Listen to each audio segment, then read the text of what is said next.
ଚାଲନ୍ତୁ ଆଜି ବନେଇବା ପନିର ମିକ୍ସ ଭେଜ୍। ସେଥିରେ ମୁଁ କିଛି ପରିବା ନେଇଛି, ଯେମିତି କ୍ୟାପ୍ସିକମ୍, ମଟର, ଗାଜର, ବିନ୍, ଆଳୁ। ପ୍ରଥମେ କରେଇରେ ଟିକେ ତେଲ ନେଇ ଗରମ କରି ନେବା। ତେଲ ଟିକେ ଗରମ ହେଇସାରିଲା ପରେ ସେଥିରେ ରଖିଥିବା ଆଳୁ, ବିନ୍, ଗାଜର ଭଲସେ ଭାଜି ନେବା ଟିକେ।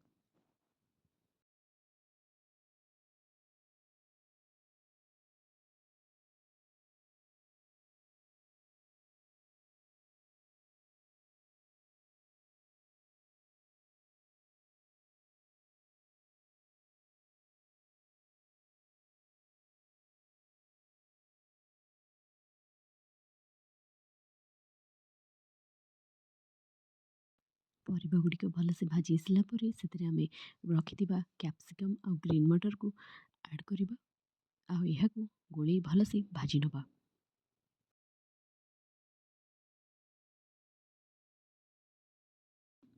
ପରିବା ଗୁଡ଼ିକ ଭଲସେ ଭାଜି ହେଇସାରିଲା ପରେ ଆମେ ଏହାକୁ ଅଲଗା ଏକ ପାତ୍ରରେ କାଢ଼ି ନେବା।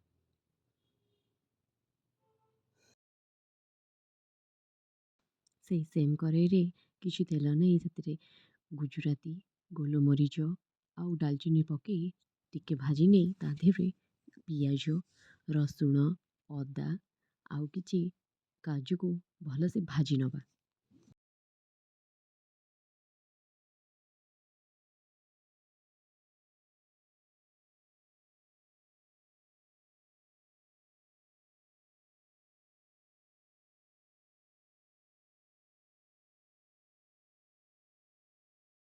ଏହା ଟିକେ ଭାଜି ହେଇସାରିଲା ପରେ ଆମେ ଏଥିରେ ଆଡ଼୍ କରିବା ଟମାଟର। ଆଉ ଟମାଟର ପଡ଼ିଲେ ମାନେ ଆପଣ ତ ଜାଣିଛନ୍ତି ଏଥିରେ ନିଶ୍ଚିନ୍ତ ଲୁଣ ଟିକେ ଆଡ଼୍ ହେବ। ଆଉ ଲୁଣ ପକାଇ ଆମେ ଏହାକୁ ଭଲସେ ଗୋଳେଇ ନେବା।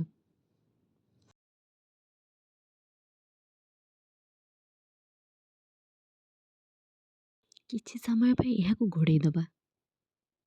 5 ମିନିଟ୍ ହେଇଗଲାଣି, ଦେଖନ୍ତୁ ବିଲାତି ଗୁଡ଼ିକ ନରମ ହେଇସାରିଲେଣି। ଏହାକୁ ଆମେ ଥଣ୍ଡା କରି ମିକ୍ସଚର ଗ୍ରାଇଣ୍ଡରେ ଟିକେ ବାଟି ନେବା। ତାପରେ ଟିକେ ତେଲ ନେଇକି ପନିର ଗୁଡ଼ିକ ଭାଜି ନେବା। ଦେଖନ୍ତୁ ପନିର ମୁଁ ଛୋଟ ଛୋଟ ପିସ୍ରେ କାଟିଛି, ତାହାକୁ ଆମେ ଟିକେ ହାଲକା ହାଲକା ଭାଜି ନେବା।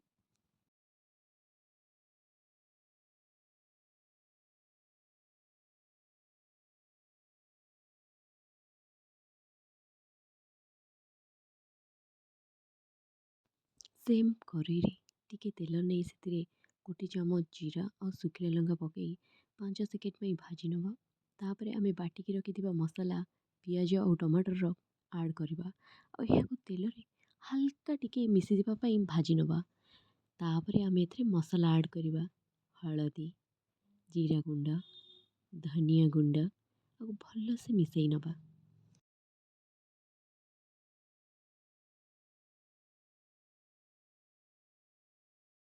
ପେଷ୍ଟ ରଖିଥିବା ଗିନାରେ ଟିକେ ପାଣି ନେଇ ମସଲାରେ ମିଶାଇ ନେବା। ଭଲସେ ଘୋଡ଼େଇ ଦେବା ମସଲାଟିକୁ, ଅଳ୍ପ ଟିକେ ପାଣି।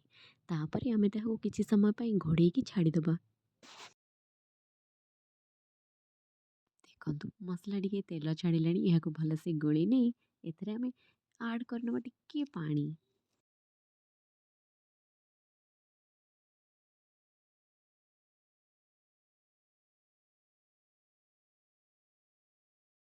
ଭଲସେ ଗୋଳେଇକି ଏହାକୁ କିଛି ସମୟ ପାଇଁ ଘୋଡ଼େଇକି ଛାଡ଼ି ନେବା।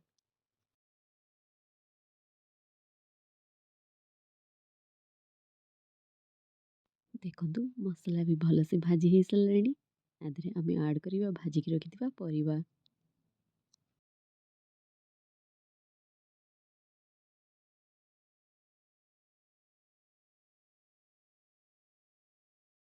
ପରିବା ଗୁଡ଼ିକ ମସଲା ସହିତ ମିଶାଇ ନେବା।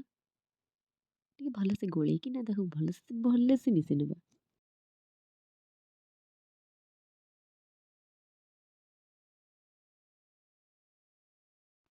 5 ମିନିଟ୍ ପାଇଁ ଏହାକୁ ଘୋଡ଼େଇ ନେବା। 5 ମିନିଟ୍ ହେଇଗଲାଣି, ଦେଖନ୍ତୁ ମସଲା କେମିତି ପରିବା ସହିତ ମିଶି ଯାଇଛି, କେତେ ସୁନ୍ଦର ଲାଗୁଛି ଆଉ ବାସ୍ନା, ବହୁତ ସୁନ୍ଦର ବାସ୍ନା ହେଉଛି। ଏଥରକ ଆଡ଼୍ କରିବା ନମକ। ନମକ ପକାଇଦେବା, ସ୍ୱାଦ ଅନୁସାରେ ନମକ ପକାଇବେ, ଅଧିକା ପକାଇବେନି। ନମକକୁ ପରିବା ସହିତ ଭଲସେ ମିଶାଇ ନେବା। ଦେଖନ୍ତୁ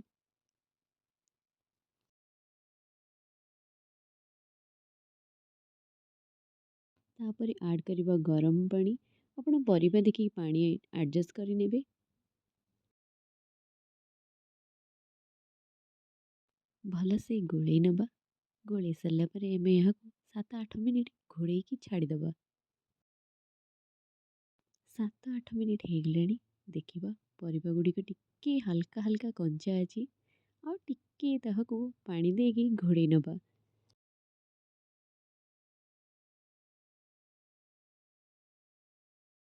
ମଝିରେ ମଝିରେ ଟିକେ ଗୋଳେଇ ଦେଉଥିବା।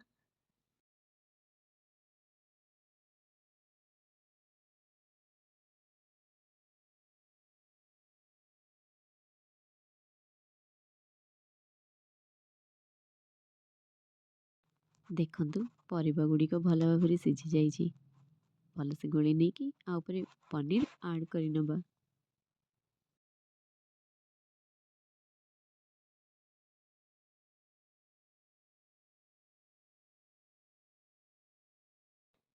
ଗୋଟେ ଚାମଚ କସୁରୀ ମେଥି, ହାଫ୍ ଚାମଚ ଗରମ ମସଲା ଆଡ଼୍ କରିନେବା।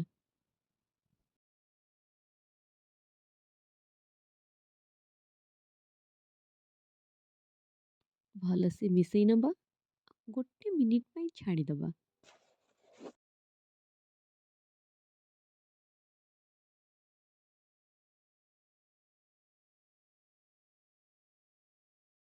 ରେଡ଼ି ହେଇଗଲା ଗରମା ଗରମ ମିକ୍ସ ଭେଜ୍।